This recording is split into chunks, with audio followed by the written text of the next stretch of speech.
Hi hello नमस्ते दोस्तों, स्वागत करती हूँ आप लोगों का मेरे चैनल ओडिशा ओरिजिनल रीना में है। जो नए हैं वो प्लीज़ ज्वाइन करें और पक्की वाली दोस्ती करें। मैं भी ज़रूर पक्की वाली दोस्ती करूँगी। तो देखो, ये आज मैं अपने लाइफ का जो एक डेली काम जो हम करते हैं उसका भी एक ये पार्ट है जो आज शेयर कर रही हूँ। आप लोगों के साथ भी होगा शायद।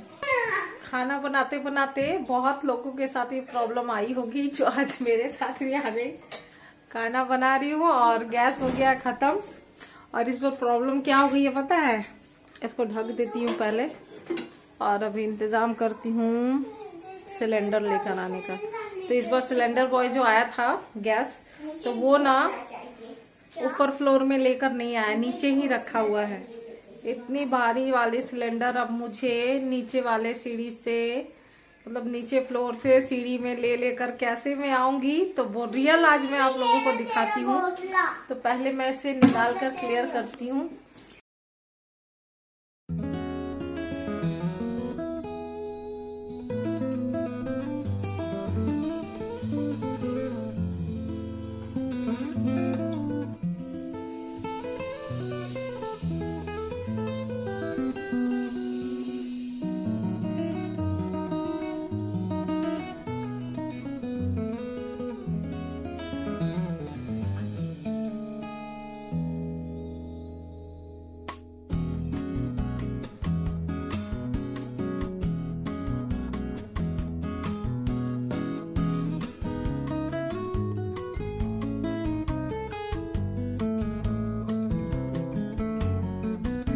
बहुत परेशानी हो रही थी, मतलब 15-16 सीढ़ियाँ हैं, खड़ी वाली सीढ़ी है। तो मैं बहुत थक गई थी। मेरी बेटी बेचारी आई हेल्प करने के लिए, तो मैं बोली नहीं कर, छोड़ दे बेटा, तेरे पेट में दर्द हो जाएगा। भारी चीज़ें उठाने से कभी कभी पेट में दर्द वर्द हो जाता है ना। तो मैंने उसको मना कर दिया और हो भी नहीं रहा था। तो मैं जैसे तैसे थोड़ा थोड़ा एक एक सीढ़ी रख कर ऊपर तक इसको आखिर ले ही आई। देख सकते हो खड़ी वाली सीढ़ियाँ हैं। तो छोटे जगहों में ना ऐसे खड़ी वाली सीढ़ियाँ होती है, तो क्या करें, मैनेज करना पड़ता है। और इस बार सिलेंडर नीचे था तो मुझे लेकर आना पड़ा और बहुत मैं थक गई हूँ। पर क्या करूँ, खाना बन रहा था तो कंप्लीट करना था, वेट नहीं कर सकती थी। और किसी को बुलाया भी मैंने नहीं, मैं बोली चलो कर लेती हूँ, क्या किसी को बुला के परेशान करना। तो ले आई हूँ नया सिलेंडर, मैं सेट कर दी हूँ उसका रेगुलेटर लगाकर। ये भी एक टेंशन अंदर की, और किचन में कबर्ड के अंदर इसको सेट कर रही हूँ। इसके अच्छी तरह से सेट कर लूँ, बहुत भारी होता है ना ये। तो ये जेंट्स लोग का ज़्यादातर ये काम है। अगल बगल रहे तो आराम से ले आओ, बोले नीचे सीढ़ी से लेकर आना पड़ा। मेरी हालत ख़राब हो गई, पर कोई नहीं, कैसे भी करके मैंने मैनेज कर लिया, हैंडल कर ली। और अब स्टार्ट करती हूँ आगे का, कंप्लीट कर लूँ अपना ये खाना बनाना।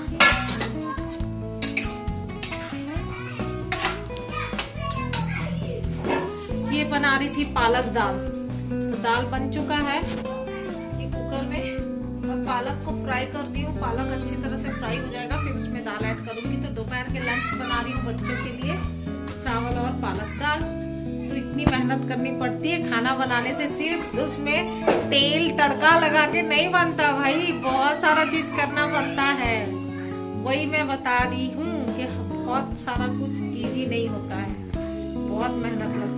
और ये मेहनत भी हर किसी हाथ में होता है, करना पड़ता है। तो लंच करवा चुकी हूँ, बच्चों ने भी कर लिया, मैं भी कर ली। और इसके बाद आ गई पढ़ाई की बारी। तो सर्दियों में ना बेड से रजाई और कम्बले तो हटते ही नहीं है। तो अभी फिलहाल बहुत तेज वाली सर्दी है, तो रजाई है हमारे दोनों बेड में। तो बच्चे जब पढ़ाई भी करते हैं तो इसी के अंदर घुसकर पढ़ाई करते हैं, मतलब रजाइयों का यूज़। देखो अभी पढ़ाई कर रहे हैं तो इनको केयर करना पड़ता है। बड़ी वाली बेटी के तो काम मैं बस चेक कर लेती हूँ क्या है क्या नहीं, पूछ लेती हूँ, वो अपना करती है। पर इन दोनों छोटे बच्चों के सामने ना टाइम देना पड़ता है, वरना अपनी मर्जी से गंदी गंदी राइटिंग में कुछ भी काम कर लेते हैं और हो जाता है। तो मैं मिटा कर बार बार करवाती हूँ, मुझे साफ राइटिंग चाहिए, और चेक करती रहती हूँ। तो इनको भी पढ़ा रही हूँ, और पढ़ने के बाद फिर देखना इनका नौटंकी।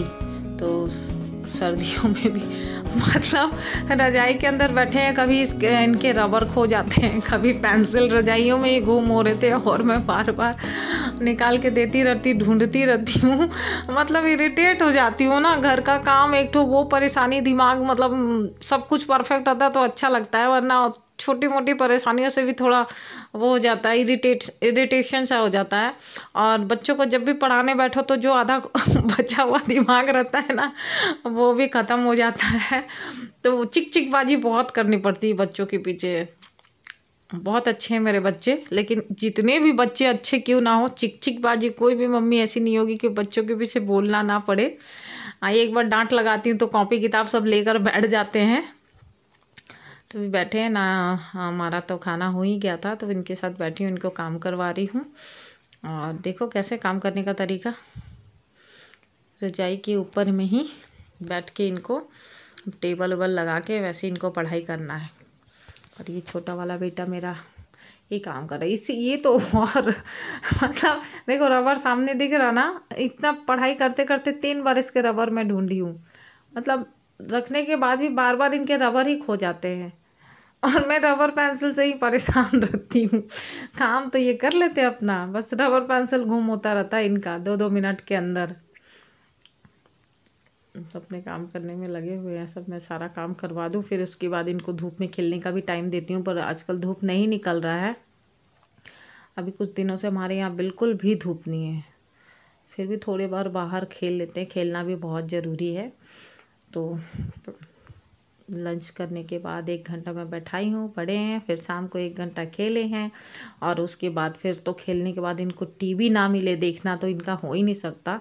तो ये इनका फेवरेट शो है ये पेपा पिग। और मेरा बेटा इतना खो गया है ना इसमें कि पेपा पिग देखने के बाद भी मुझे मम्मी पिग बुला रहा। तो मैं बोली क्या बोला तूने, मुझे मम्मी पिग बुला। तो मुझे इतनी हंसी आई ना, मुझे मम्मी पिग बोला, मैं बोले पापा को क्या बोलूँ, मतलब पापा पिग। और तुम दोनों तो एक जॉर्ज एक पेपा है। फिर मिलती हूँ।